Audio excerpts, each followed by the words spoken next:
welcome back. This is when we found we've got something a bit different for you today. Yeah, we've got a special Well, we've got a special YouTube. unboxing. Yeah, special unboxing, and it is a special day, isn't it? Yes.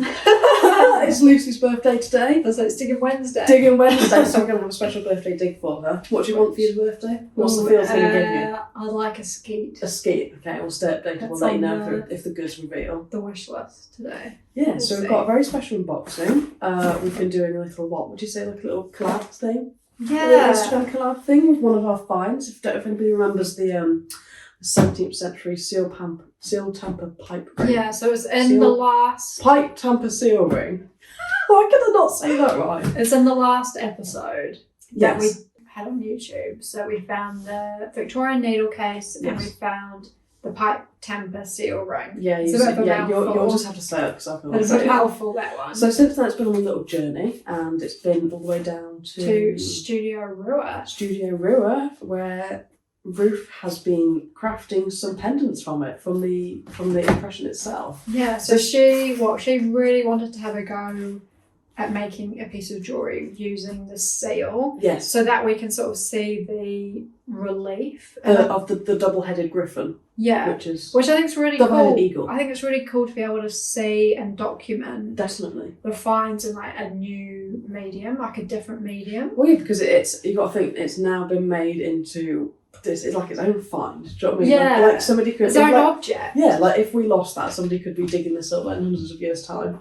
Right. So shall we? This will be our first time seeing it as well. Crack into Let's it. crack into it.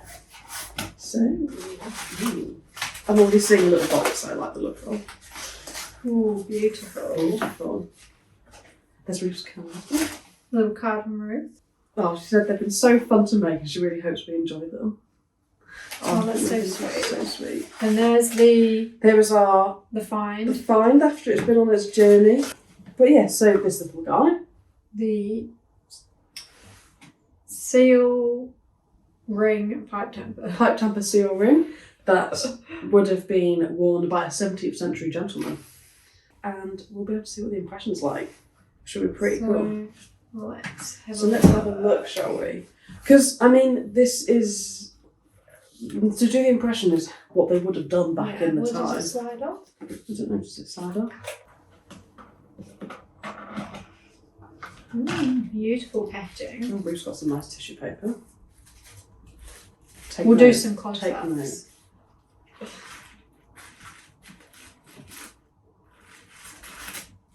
Oh, beautiful. Oh, wow. A silver and a gold one. I think it's brass. Oh, is it brass? Brass and silver. Brass and silver. Oh, they're beautiful, aren't they? I They've think turned out she was so well. saying the silver she sort of oxidised a little bit. To bring out the details, yeah, that's what she said. Because it came out really shiny, Oh didn't my it? god, they look amazing. They do look Guys, amazing. probably can't. We'll do close-ups, but Lucy will do some wizardry. oh wow, so cool. It's just amazing to see it like how it would have been used, Definitely. like in its seal form. Well, yeah, because it would have been used by the 17th century. Every gentleman would have their own, they would have their own seal ring. It was a very, very common thing for them to have, and that's how they would have signed all their important documents, deeds, like even personal letters. It all would have been signed with that stamp. She's done a really good impression of them as well. Like they look And then they so look good. incredible. We had to we did a bit of a clean out with a toothpick, and I think Ruth did as well, just to get Ruth a bit did of as well, extra detail. It's just the details stunning in it, isn't it? Like all the little claw foot and the tail. It's incredible.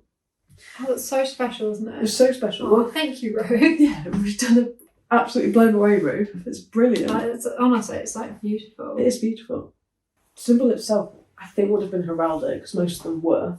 And of that time, it normally had like Jewish connotations, the double-headed eagle. Okay. But obviously, it's been associated with loads of empires as well, like the Holy Roman Empire, Russian Empire, like even like pagan and Christianity. They've all used the same symbol. I've noticed a lot of people, because we've had the video on Instagram, Yeah. have said it's like the Albanian flag. Well, I think that's what it currently is, but it's been Yeah, used for like hundreds of centuries, Has many years.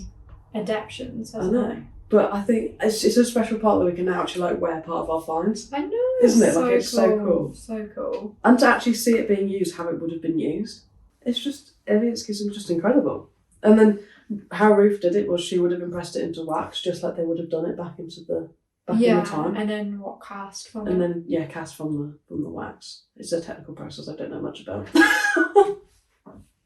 But it's so cool. It's just but incredible. what I think we'll try and do is we are planning at some point to do an article with Ruth. Yes. So we might ask and go into detail about how she does the process. Yeah. Because that's exactly it. It's one of our finds brought to life, isn't it? Yeah. It's pretty amazing. It's like it's another part of its journey, that piece. Yeah, it is. It is. Another piece that we have to look at is Ellie, for my birthday, has very kindly, I don't know if I won't pick it up because they might move around. We'll do some close-up. We'll do close-ups for you guys. The comment of this channel, we'll do close-up, is a New Zealand coin set she started for me. Well, Lucy wants to collect New Zealand coins, so I've just started her off with some little gems did a bit of research into the history. I've got a little information sheet. I've made her an information sheet so she knows what to look for. I know. We should totally do an article about this. Yeah, we should. That'd be such a good article. There we go. We're coming up with ideas. I've already done all the research. I've seen my information sheet. So we'll back this up with an article maybe in a week or so. Yeah. Weeks. Yeah, definitely. So I went for a mixture of tokens and official coinage. I mean, the tokens were official coinage, but you know how they are like a different type of coinage. I hadn't noticed the date on this one. The date? Oh, it is 1930s. That's just when it was incorporated. Yeah. Incorporated in 1865. But this one is like it's a tramway token. A tram token from the Dunedin tramways. From the 1930s. So it's just an aluminium token, but it's so just cool. Such a cool little quirky piece of history. And then another token, which is a little bit stuck in there, this was an actual old one. 1857. Yeah, so this is actually probably one of the oldest New Zealand coins you can find with the New Zealand stamped onto them.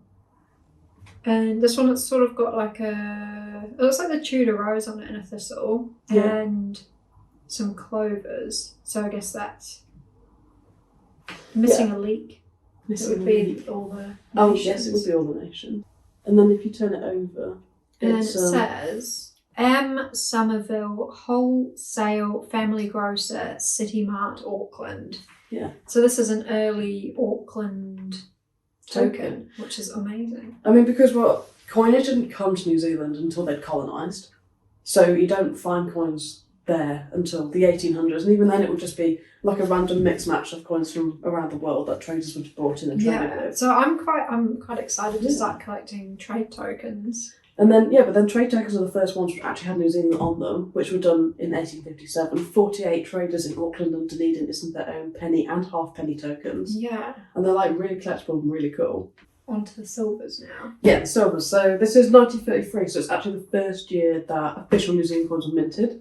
This is their first ones. They adopted the fractional system, which is the same one that was being used in Britain at the time. And they've got George V on the reverse. But it's quite interesting because he's actually depicted as George V, King Emperor, which is something that, we don't have on our coins because it would be a Commonwealth thing.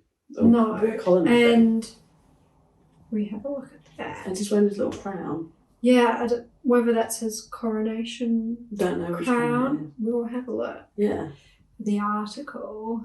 And yeah, it's quite different to have the emperor on the back. It's very colonial, isn't it? It seems very old fashioned for a 30s coin, which of this coins I wouldn't see the 30s coins being old fashioned. But I guess it's sort of in general, it's sort of a mix of modern to traditional. Yeah. Because I think the symbols that they've picked, which is it's got very sort of iconic New Zealand. Yeah, and designs. Polynesian iconography, isn't it? Yeah, with the indigenous birds and the Maori symbols. So we've got the huia on the sixpence. Yes.